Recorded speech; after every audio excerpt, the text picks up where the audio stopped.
وفاقی دارالحکومت میں مطلع ابر آلود، اسلام آباد میں آج گرج چمک کے ساتھ بارش کا امکان ہے۔ مغربی ہواؤں کی لہر ملک کے بالائی علاقوں میں اپنا اثر دکھائے گی، جبکہ محکمہ موسمیات کی بارش کے ساتھ ژالہ باری کی بھی پیش گوئی۔ جبکہ میدانی علاقوں میں موسم گرم اور خشک رہے گا۔ موسم کا مزید احوال جانتے ہیں نمائندہ سنو نیوز عائشہ ناز سے۔ عائشہ بتائے گا مزید کیا پیش گوئی گئی ہے موسم کے بارے؟ بالکل، وفاقی دارالحکومت اسلام آباد میں صبح کا آغاز انتہائی خوشگوار ہوا۔ یہاں پر ٹھنڈی ہوائیں چل رہی تھیں، آسمان پر بادل چھائے ہوئے تھے، لیکن جیسے ہی دن کا آغاز ہوا ویسے ہی سورج نے بھی اپنا دیدار کروا دیا۔ اب سورج اور بادلوں کی آنکھ مچولی کا سلسلہ جاری ہے اور ہلکی ہوا چل رہی ہے۔ محکمہ موسمیات کی جانب سے بتایا گیا ہے کہ آج گرج چمک کے ساتھ بارش کے امکانات ہیں اور اس کے علاوہ چند مقامات پر ژالہ باری بھی ہو سکتی ہے۔ درجہ حرارت کے حوالے سے بات کر لی جائے تو اس وقت اسلام آباد کا درجہ حرارت 28 ڈگری سینٹی گریڈ ریکارڈ کیا گیا ہے۔ محکمہ موسمیات کے مطابق آج کم سے کم درجہ حرارت 20 اور زیادہ سے زیادہ 30 ڈگری سینٹی گریڈ رہے گا۔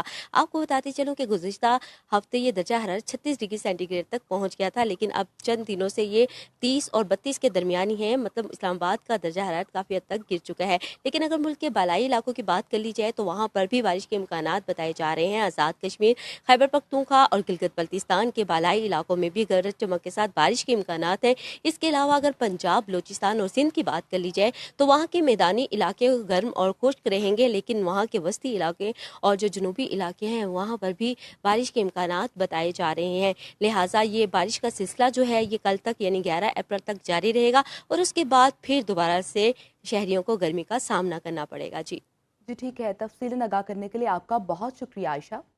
چند ہفتے سے ٹیرف کے نفاذ کو روکنے کے بارے میں سوچ رہا تھا، بیشتر ممالک کے رابطہ کرنے کے بعد ٹیرف کے نفاذ میں توسیع کا فیصلہ کیا۔ امریکی صدر ڈونلڈ ٹرمپ کی اوول آفس میں میڈیا سے گفتگو، کہا چینی صدر سمجھدار شخص ہیں، وہ جانتے ہیں کہ صورتحال سے کیسے نمٹنا ہے۔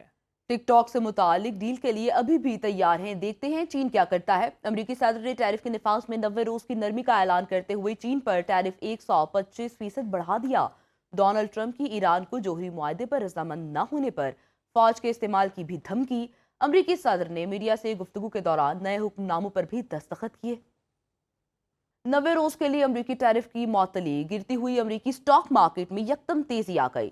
ڈاؤ جونز انڈیکس میں 2600 پوائنٹس کا اضافہ ریکارڈ کیا گیا۔ ڈاؤ جونز کی 40,310 پوائنٹس پر ٹریڈنگ جاری۔ ایس این پی انڈیکس میں 8% کی تیزی، 5,396 پوائنٹس پر ٹریڈنگ۔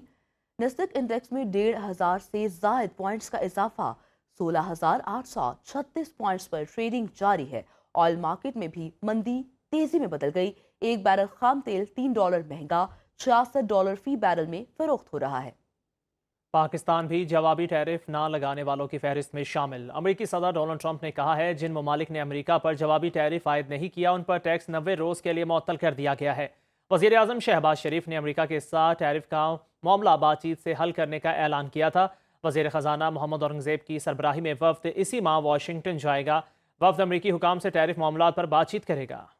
پاکستان بھی جوابی ٹیرف نہ لگانے والوں کی فہرست میں شامل۔ امریکی صدر ڈونلڈ ٹرمپ نے کہا ہے جن ممالک نے امریکہ پر جوابی ٹیرف عائد نہیں کیا ان پر ٹیکس 90 روز کے لیے معطل کر دیا گیا ہے۔ وزیر اعظم شہباز شریف نے امریکہ کے ساتھ ٹیرف کا معاملہ بات چیت سے حل کرنے کا اعلان کیا تھا۔ وزیر خزانہ محمد اورنگزیب کی سربراہی میں وفد اسی ماہ واشنگٹن جائے گا۔ وفد امریکی حکام سے ٹیرف معاملات پر بات چیت کرے گا۔ وزیر اعظم شہباز شریف کا تجارتی تعلقات کے مزید فروغ اور ٹیرف پر مذاکرات کے لیے پاکستان کا اعلیٰ سطح وفد امریکہ بھیجنے کا اعلان۔ وزیر اعظم کا کہنا ہے کہ وفد میں پاکستان کی معروف کاروباری شخصیات اور برآمد کنندگان شامل ہوں گے۔ اقتصادی مشاورتی کونسل میں شامل شعبے کے ماہرین اپنی مفید تجاویز سے ملکی ترقی میں اہم کردار ادا کریں۔ شہباز شریف نے کہا پاکستان کی معاشی ترقی کے لیے برآمدات میں اضافہ ضروری ہے۔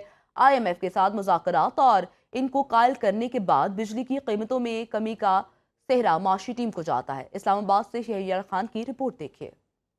وزیر اعظم محمد شہباز شریف کی زیر صدارت اقتصادی مشاورتی کونسل کا اجلاس امریکہ کے ساتھ تجارتی تعلقات کے فروغ اور نئے ٹیرف کے حوالے سے مذاکرات کے لیے اعلیٰ سطحی وفد امریکہ بھیجنے کا فیصلہ، برآمدات میں اضافے کے لیے مختلف تجاویز پر مشاورت، شرکاء نے حکومتی اقدامات کو سراہا۔ وزیر اعظم نے کہا کہ امریکہ کے ساتھ تجارتی تعلقات کے مزید فروغ اور ٹیرف پر مذاکرات کے لیے پاکستان کا اعلیٰ سطح وفد بھیجا جائے گا، جس میں پاکستان کی معروف کاروباری شخصیات اور برآمد کنندگان شامل ہوں گے۔ وزیر اعظم نے اقتصادی مشاورتی کونسل کے ارکان حکمران کو ہدایت کی کہ وہ ایک قابل عمل ایکشن پلان مرتب کریں تاکہ پاکستان کی معیشت میں مزید بہتری لائی جا سکے اور پائیدار ترقی کے اہداف حاصل کیے جا سکیں۔ وزیر اعظم نے IMF کے ساتھ کامیاب مذاکرات کا ذکر کرتے ہوئے کہا کہ بجلی کی قیمتوں میں کمی کا سہرا معاشی ٹیم کو جاتا ہے اور اس کمی سے صنعتوں کی پیداواری لاگت کم ہوگی، جس سے اضافی پیداوار اور برآمدات میں اضافہ ہوگا۔ انہوں نے کہا کہ مقامی صنعتوں کی پیداواری لاگت کم کرنے سے پاکستانی مصنوعات کی بین الاقوامی سطح پر مسابقت ممکن ہو سکے گی۔ اجلاس میں تجویز دی گئی کہ حکومت ویلیو ایڈیشن اور تیار مصنوعات کی برآمد پر توجہ مرکوز کرے اور مواصلاتی ڈھانچے کو مزید مضبوط کرے۔ شرکاء نے پاکستان کے بینکنگ شعبے میں اصلاحات کی ضرورت پر زور دیا تاکہ برآمدات میں سہولت مل سکے۔